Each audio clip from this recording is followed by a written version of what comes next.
అస్సలాము అలైకుం రహమతుల్లాహి వబర్కాతు. గత 10 రోజుల నుంచి నేను ఒక వక్ఫ్ ఆస్తి సంబంధించిన దానిపైన నేను సేకరించి నా సభ్యులు సేకరించిన సమాచారం ప్రకారం వేంపల్లె, కడప జిల్లా వేంపల్లె మండలంలో దాదాపు 17 మసీదులు ఉన్నాయి. దాంట్లో ముల్లా మసీద్, మర్కజ్ మసీద్కు వక్ఫ్ బోర్డ్ గజెట్లో 1964 గజెట్లో ఉంది. 1956 సర్వే కమిషన్లో కూడా ఆ మసీద్ ప్రస్తావన ఉంది. వైశాల్యము, ఎంత స్థలం ఉంది అని. కానీ దానికి సంబంధించి ఆడిట్ని అడగడం జరిగింది. అదేవిధంగా మర్కజ్ మసీద్ సంబంధించింది ఆడిట్ కూడా ఇవ్వడం జరిగింది. ఇది నా ఏంటంటే అది మసీద్కు వచ్చే ఆదాయం ముస్లిం సమాజానికి చేరుతుందా, ముస్లిం సమాజం సంక్షేమం కొరకు చేరుతుందా అంటే లేదు. ఒక నలుగురు మాత్రమే ఈ మండలాన్ని మొత్తాన్ని ఏకఛత్రాధిపత్యం చేస్తూ వాళ్ళ పబ్బం గడుపుకుంటున్నారు, వాళ్ళ ఆస్తులు పెంచుకుంటున్నారు.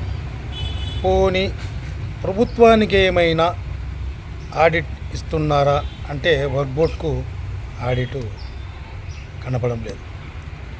పోనీ సెస్ ఏమైనా కడుతున్నారా ఆదాయంలో అంటే అది కూడా లేదు. జమా లెక్కలు ఏం లేవు. దాదాపు వేంపల్లి సెంటర్లో దాదాపు 140 రూములు ఉన్నాయి. ఒక్క రూము 10 నుంచి 12,000 తక్కువలో తక్కువ వేసుకున్నా కూడా 140 రూములకు ఎంత బాడిగ వస్తుంది? దాని ఆదాయం ఎవరి దగ్గరికి వెళ్తుంది, ఎక్కడ ఖర్చు పెడుతున్నారు? అదేవిధంగా రోడ్డు విస్తరణలో భాగంగా ప్రభుత్వం నుంచి 4 కోట్లు ఇచ్చింది, మసీద్ కమిటీకి ఇచ్చింది. అది ఎవరు అకౌంట్లో ఇచ్చింది, ఎంత ఇచ్చింది, అది ఎలా ఖర్చు అయింది, దాన్ని ఆడిట్ అడిగాం. అదేవిధంగా మసీద్ సంబంధించిన స్థలాన్ని ఒక స్కూల్, కాలేజ్ ఏదో కట్టారు. ఆ కట్టినప్పుడు ప్రభుత్వము స్థలం డబ్బు ఇచ్చింది, అది ఎవరు అకౌంట్లోకి వెళ్ళింది?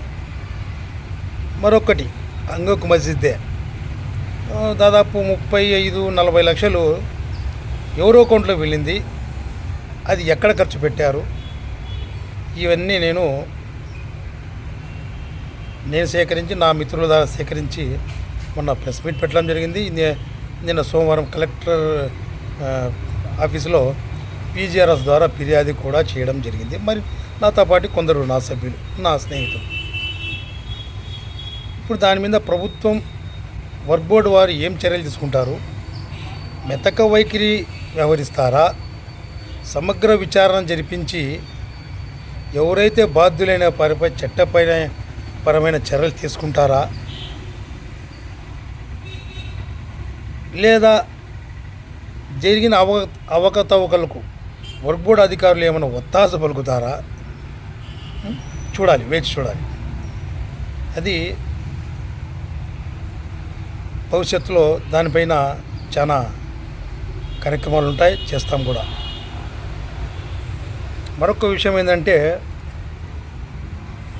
పోనీ సంక్షేమం ఏమైనా చేస్తున్నారా అంటే సంక్షేమం చేసినట్టు కూడా నా దృష్టిలో ఎక్కడ లేదు, ఎక్కడ నాకు సమాచారం లేదు. అంటే ప్రతిదీ ఆడ జరుగుతున్న గోల్మాల్ ఎన్ని బయటపడాలి. బయటపడితే ప్రభుత్వం ఆదాయం పెరుగుతుంది, వక్ఫ్ బోర్డు ఆదాయం పెరుగుతుంది, మైనారిటీ వర్గానికి సంక్షేమం కూడా నిధులు సమకూరుతాయి. అస్సలాము అలైకుం రహమతుల్లాహి వబర్కాతు.